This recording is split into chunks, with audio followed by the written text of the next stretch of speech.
Hello and welcome to Whoever You Thought You Were, You're a Jew, the TV show that teaches the ignored truths of history. We also teach this concept over here, and we try to get away from this one, the golden calf. Today's show is called Race, and I can't think of a subject where the expression the ignored truths of history is more apt than this one. When we talk about race, we're talking about that group of people that white people sometimes call niggers. I wonder how many of you actually know what that word means. You will by the end of this show. Now, if I were to tell you that blacks once had a great culture which exceeded the culture of whites, you'd probably find that pretty incredible. But we're talking about the ignored truths of history. Those of you who've been watching this show may perhaps recall that several weeks ago we talked about the fact that most of the Jews alive in the world today may actually be descendants of Russian converts. Now, Jews like to consider themselves to be descendants of Israel. So the facts that Russia was once a Jewish nation for 500 years, in fact, and that most Jews who are alive today may be more closely descended from Attila the Hun than from King Solomon, these are facts which are just glaring facts, and it's incredible that such things could be ignored. And the question of how such things could be ignored has an answer, and the answer is collusion. All the parties involved have silently agreed, even perhaps without ever talking to each other, they've silently agreed to just not discuss this subject. In the case of the Russian Khazar Jews, it's embarrassing and frightening to Jews to consider the possibility that they may actually be descendants of converts and may have very little Israeli blood in them. In the case of the Russians, it's a horrendous embarrassment to them to admit that for 500 years in the Middle Ages, Russia was a Jewish nation. So they just ignore it. It's collusion. Now, if I were to tell you that blacks, for as many centuries as whites have been superior, if you want, in the Western world, that for just as many centuries blacks were superior, you'd probably find that hard to believe. And you'd wonder how such a fact could be hidden. And the answer is, again, collusion. The whites wouldn't want to admit such a thing, because whites like to feel superior and like to think that their superiority is somehow permanent, decreed by God. As for blacks, if you look into the black civilizations that we're going to take a look at momentarily, you find something pretty interesting. You find that those civilizations actually arose as Jewish civilizations, later to become Islamic civilizations. Now, we live in a nation where blacks are taught that whitey got ahead by being a liar and a thief. So today's so-called black leaders get on the air and proclaim that the way to get ahead in America is for the black man to be a better liar and thief than whitey. I don't know about you, but I've thought about this matter, and there's no question in my mind as to where these so-called black leaders come from. They were put up there by whitey. Now, I'm not going to name any names. But the truth of the matter is that the roots of black greatness historically lay in Judaism and Islam. So the blacks who are teaching today that the answer to the question, how do you get ahead, is get the money, dollar bill, y'all. You folks know who I'm talking about, and that's what they teach. They don't want to hear any talk about God. For these people, the dollar bill, y'all crowd, the realization that black greatness in the past lay in roots which go into Judaism and Islam is not really what they want to hear. So they just ignore it. As for the blacks in this country who are not dollar bill y'all people, we find that most of them are members of Christian churches, which is a good thing, except for the fact that they've been taught since childhood that Judaism and Islam are the enemy.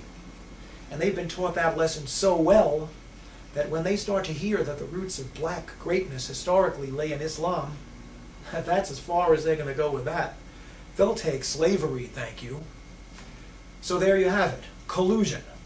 For whitey, it's great to keep black down. And for the blacks, it's great to not admit that in the past you were a Jew and later a Muslim. Now we're going to talk about the truths of history, the ignored truths. These truths are known to you if you're a black Muslim in America. You already know this if you're a black Muslim. But if you're a black treated in those whorehouses and condom vending machine buildings that we call public schools, then you probably don't know this. And if you're a white, you almost certainly don't know this. Let's talk a little bit about black history, and let's start with a map. This is a map of the area around the Mediterranean Sea. Up here we have Europe. Here's Africa. I think you can see on your screens that in this area of Africa that I'm pointing to is a desert. This, of course, is the Sahara Desert. The territory to the north is fertile, and the territory to the south is fertile. In fact, it's very fertile. Now let's talk about empires. The first great empire in Western civilization was probably Egypt, over here. Not much is known about the early Egyptian empire. There's lots of speculation. But in the process of time, the empire passed. Israel was great for a short time, but that didn't last either. Now, I don't have to tell you that a great empire arose in Greece. Most historians of intellectual Western history trace the history of Western intellectualism to Greece. Now, the Greek Empire didn't last too long, a number of centuries. One could reasonably ask why Greece became so great and why it was unable to hold on to its greatness. One could write whole books on that subject, and I'm sure that lots of such books have been written. But the fact of the matter is that for whatever reason, the Greek Empire rose, the Greek Empire fell. Subsequently, Western civilization moved over here to Italy. That's, of course, what we now call the Roman Empire. The Roman Empire at its peak stretched from Spain all the way around the Mediterranean, encompassing Arabia and parts of northern Africa. The Roman Empire lasted longer than just about any other, better part of 1,000 years. But in the process of time, Rome passed as well. There was a Persian Empire, which had its roots over here in Persia, actually over here, Iran. The Persian Empire at its peak stretched from Egypt, encompassing most of the Middle East, just about up to Greece. And the Persian Empire passed as well. The end of the Persian Empire came, I guess around the year 640 or so, when the armies of Muhammad began to conquer the Middle East, a process which was completed with lightning rapidity. So the next great empire was the Empire of Islam, an empire which, in many respects, has not ended to this day. It arose in Saudi Arabia, immediately conquered the entire Middle East, conquered Persia. The Persian Empire was Zoroastrian in religion. They got rid of that, replaced it with Islam. They tried desperately to get into Europe at this end and failed, but what they did do was they came across North Africa, and North Africa fell to the Muslims. It fell quickly, so that by the year 710, they were over here at the Straits of Gibraltar. That was only, about 60 years after the death of Muhammad. It took them only 60 years to conquer the entire Middle East and get over to this point right here. This puts us at the year 710 AD. Now in the year 710 AD, a fellow by this name, let's get him to stand up a little better, Tariq ibn Ziyad, means Tariq the son of Ziyad. Tariq was, I believe, a Moroccan. This is Morocco over here. In other words, he was a Moor, a man from Morocco. This whole North African empire, Islamic empire, came to be called the Moors, or in Shakespeare, the Blackamoors. Sounds like we had some black people there, huh? Tariq took the armies of Islam across the Straits of Gibraltar and landed on the Rock in the year 710 AD. You'll never guess what he did next. He burned the boats. He'd made up his mind that if his armies of Islam could not conquer Spain, they weren't going home. So he burned the damn boats, and that left them facing one way, which was straight forward. And in the year 710, they swept across the Iberian Peninsula, and they took the land that we now call Spain for Islam. For just about 800 years, until precisely the year 1492, the year Columbus sailed for America. For almost 800 years, Spain was a Muslim country. The army stopped at the Pyrenees Mountains because they couldn't beat the French. In honor of his conquest, they called what is now called the Rock of Gibraltar Jabal al-Tariq, which means the Mountain of Tariq. And the British, in their inimitable way, turned Jabal al-Tariq into Gibraltar. We now had an African Muslim empire which stretched from the Pyrenees Mountains, encompassing all of Spain, Morocco, and the whole north coast of Africa right up to Egypt, and the area south into the Sahara Desert as far as any man cared to stake a claim. This northern African empire, which was eventually headquartered in Spain, went under three names, and here they are. All the same empire, really, but three different names. From 710, the year that the Muslims moved into Spain, up until about the time of the Crusades, this was called the Umayyad Empire. And it wasn't just North Africa, because at that time, up until the Crusades, Islam had a world government. It was one empire, ruled from Damascus, and it was called the Umayyad Empire. But around the time of the Crusades, the Umayyad Empire fell apart into smaller empires. And the empire encompassing Spain and North Africa at that point was called the Almoravid Empire, later the Almohad Empire. These names, Almoravid and Almohad, come from names of tribes, but it was all basically the same region. This area, from Spain, North Africa, all the way to Egypt, and well into the Sahara Desert, an area just about the size of Western Europe.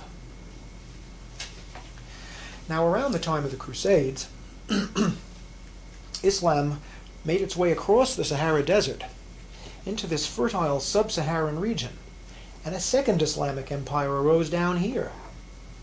This empire also went under different names, and here are the names. Originally it was called Ghana, but not the Ghana of today. A huge mass of land, which we're going to show you again in a minute. Later it came to be called the Kingdom of Mali. And finally, at around the time of Columbus, it was called the Kingdom of Songhai, Songhai being the name of an African tribe which conquered the territory. Three different names, but all really the same kingdom. A kingdom comprising the area from Senegal over here, all the way across the fertile sub-Saharan region to Chad, and well into the Sahara Desert. Again, an area almost the size of Western Europe. Now, I don't know if you can see it on your screen, but I'm pointing now to a river. This river flows from the mountains coming originally from Senegal, first east and then south. It's called the Niger River. And along the shores of the Niger River arose a civilization which eventually became the center of civilization in the Western world. Its headquarters was here. This is a city called Timbuktu. To those of you who are not familiar with this history, it might sound a little like a joke. Timbuktu. Timbuktu, at the time that Columbus sailed for America, was the center of Western civilization. Right here in the heart of Africa, on the shores of the Niger River. In other words, this was a city of niggers, some people would like to call them. But they outdid Whitey. Europe at this time was a mess. There was no real civilization to speak of. The Renaissance was just starting at the time that Timbuktu, down in the heart of so-called darkest Africa, was the center of world civilization. Sounds impossible, doesn't it? Not only is it possible, it was true. And if you don't believe it, look it up in any encyclopedia. Historians say another way with this is cult facts of history. Involved would just as soon not think about it. Now, before proceeding, I want to show you a few books. This book is called From Babylon to Timbuktu, written by Rudolph Windsor. I've spoken to Rudolph Windsor a few times. He's a great writer, and he takes the history of the sub-Saharan black empires as well as the northern Saharan black empires and makes them very readable. All the information in this book can be verified in any encyclopedia. but it's more interesting to read it here. Because Mr. Windsor is a sponsor of this show, we're going to be giving the address of his publishing company at the end. You can also obtain this book in many black bookstores or street stalls which cater to black books, although you won't necessarily be able to find this in Barnes & Noble. Great book. Here's another book which is a big source of information for me. It's called World's Great Men of Color. And this is a book you shouldn't have too much trouble finding in a library or elsewhere. It was written by J.A. Rogers, one of the great black writers of the early 20th century. Finally, here's a book that I'd love to be able to talk about, but I doubt there'll be time. It's called The Sign and the Seal by Graham Hancock. It was a bestseller for its genre not too long ago. It tells the story of the Ark of the Covenant. And if you're like me, by the time you finish this book, you're going to believe, as the author believes, that the Ark of the Covenant is in Ethiopia, where it's been for thousands of years. That is, God, if Mr. Hancock is correct, gave the Ark of the Covenant to niggers. Think about that. Of course, a lot of people don't believe that. I'm not 100% sure it's true myself, but I'm about 90% convinced. In any event, I don't think we're going to have time to talk about the Ark today. Let's talk about Spain during the Middle Ages. I want to read something to you. I want to read you a little passage about Moorish Spain as Europe's cultural center.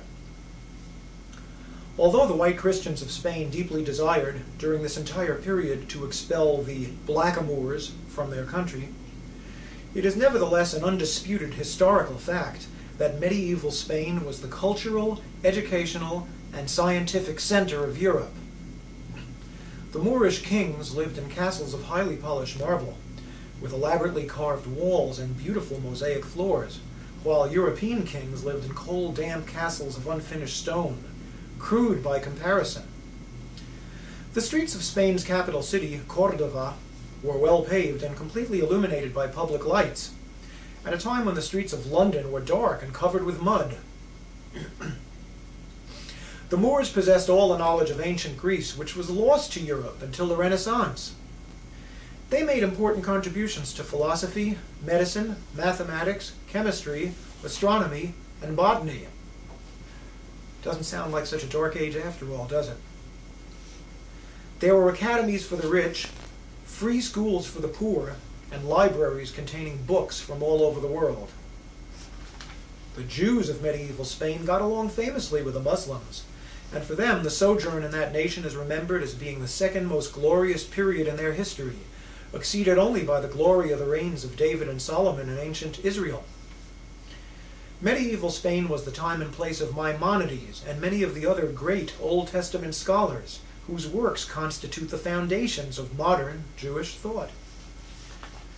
Throughout the Middle Ages, the white Christians of Spain endeavored to thrust out the Moors. It took them until 1492 to do that. When Isabella and Ferdinand finally defeated the last Moorish king in Granada, in the same year that they financed Columbus's trip to America, they immediately expelled all Jews who refused to accept Christianity. This is not at all surprising. Since the Jews had actively supported the Moorish conquests, the Christians were not about to take any chances on losing what had taken them 800 years to regain. The day the last Moors and Jews were expelled from Spain was counted as a great day in Spanish history. But was it? It's true that Spain, largely through the strength of its navy, had achieved the status of a world power. But in less than a century, the Spanish Armada was defeated by England, and the nation went into a great decline. Now we're going to ask a very important question. During the Middle Ages, were Spain's Muslim rulers really black? It's almost inevitable that white people who have never been taught black history will ask this question. Were they really black? After all, Moors are kind of Arabic. They're not really Negro, are they? And the answer to the question is that there was more than one race involved. Again, as I told you before, in the beginning there was the Umayyad dynasty, and they were mainly Arabic, although there were some blacks there. But by about the time of the Crusades, the Umayyad dynasty became soft and complacent, and the forces of Christianity were rising up in Spain and threatening to overthrow Islam. A second dynasty of kings arose called the Almoravids. They came out of Senegal, which is right in the middle of Africa. That's about as black as you can get. They conquered Spain, and they were the rulers from then until the end. Centuries. There's no question that Spain was ruled by blacks, at least during the latter part of the Middle Ages. The third dynasty, the Almohads, was also a mixed dynasty. The greatest of the Almohad kings was a fellow who they called Al-Mansur, which means the Invincible. His actual name was Yaqub ibn Yusuf, which means Jacob, son of Joseph, almost like a Jewish name. Al-Mansur arose at a time when the Christian forces were really rearing up and threatening to expel Islam. The Christians put together a huge army of 300,000 men at a place called Alarcos.